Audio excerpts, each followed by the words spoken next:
بسم اللہ الرحمن الرحیم۔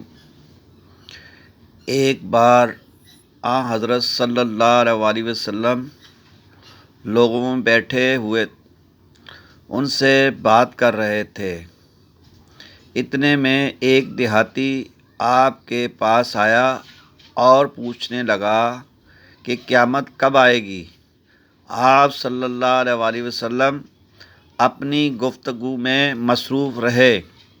بعض لوگ جو مجلس میں تھے کہنے لگے، آپ صلی اللہ علیہ وسلم نے دیہاتی کی بات سنی لیکن پسند نہیں کی، اور بعض کہنے لگے کہ نہیں بلکہ آپ نے اس کی بات سنی ہی نہیں۔ جب آپ اپنی بات پوری کر چکے تو میں سمجھا ہوں کہ آپ صلی اللہ علیہ وسلم نے یوں فرمایا، وہ قیامت کے بارے میں پوچھنے والا کہاں گیا؟ اس دیہاتی نے کہا، حضور میں موجود ہوں۔ آپ نے فرمایا کہ جب امانت دیانتداری دنیا سے اٹھ جائے تو قیامت قائم ہونے کا انتظار کر۔ اس نے کہا، ایمانداری اٹھنے کا کیا مطلب ہے؟ آپ صلی اللہ علیہ وسلم نے فرمایا کہ جب حکومت کے کاروبار نالائق لوگوں کو سونپ دیے جائیں تو قیامت کا انتظار کر۔ تو پیارے پیارے مسلمان بھائیوں،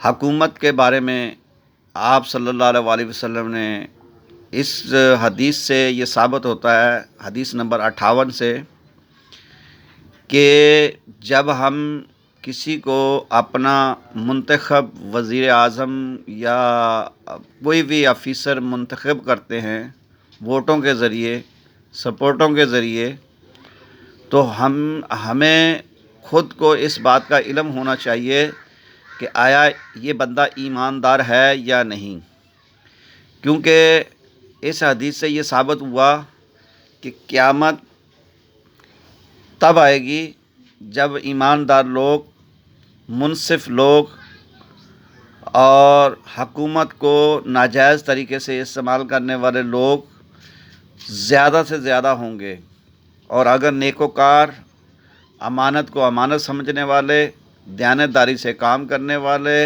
انصاف کرنے والے، عدل کرنے والے اور کسی کا حق نہ کھانے والے، یہ تمام چیزیں جس وقت ہوں گی تو قیامت نہیں آئے گی، اور اسی چیز میں برکت ہوتی ہے۔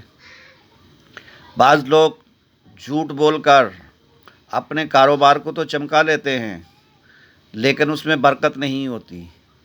بعض لوگ آفیسر، ان کو دیکھ لیں، بعض ایسے آفیسر ہوتے ہیں کہ وہ کرسی پر بیٹھے ہوتے ہیں اور ان کو گھمنڈ ہوتا ہے۔ آپ ان سے کے پاس اپنا جائز کام لے کر جائیں تب بھی رشوت دینی پڑے گی، اور بغیر رشوت کے وہ کریں گے نہیں۔ تو ایسے آفیسر، ایسے لوگوں کی وجہ سے قیامت آئے گی۔ اسی طریقے سے ملک کو، جتنے بھی ملک ہیں، چاہے وہ اسلامی ہوں یا غیر اسلامی ہوں، اس دور میں، اس وقت اگر ہم غور و فکر کرتے ہیں تو منصف آدمی کا ملنا ناممکن ہو چکا ہے۔ تو اس بات سے یہ ثابت ہو رہا ہے کہ قیامت بہت قریب آ چکی ہے۔ تو میرے پیارے پیارے مسلمان بھائیوں، ہم سب امانت دیانتداری سے کام کریں، اور جو ہماری ذمہ داریاں ہیں ان ذمہ داریوں کو پورا کریں۔ ایسا نہ ہو کہ اس قیامت لانے میں ہمارا بھی ہاتھ ہو۔ تو انشاءاللہ جب ہم آئندہ حکومت آئے گی، ہم اپنے حلقے میں جو لوگ بھی ووٹوں کے لیے آئیں گے اس میں ہم دیکھیں گے اور غور کریں گے، اگر وہ حقدار ہے تو اس کو ووٹ دینا چاہیے۔ یہاں پارٹی کی بات نہیں ہو رہی، یہاں صرف اور صرف بات ہو رہی ہے کہ جو حق دائر ہے اس کو ووٹ دو۔ اگر آپ کو پتہ ہے کہ آپ کے حلقے میں کوئی اچھا انسان نہیں کھڑا ہوا اور وہ بعد میں جا کر ملک کو، قوم کو، عوام کو نقصان دے گا تو اس کو ووٹ ہرگز نہ دیں۔ تو علماء نے 3 طریقے ووٹ کے بتائے ہیں۔ پہلا طریقہ یہ ہے کہ آپ اپنے مطابق دیکھیں، ایماندار ہے تو اس کو ووٹ ڈالیں، اور اگر نہیں ہے تو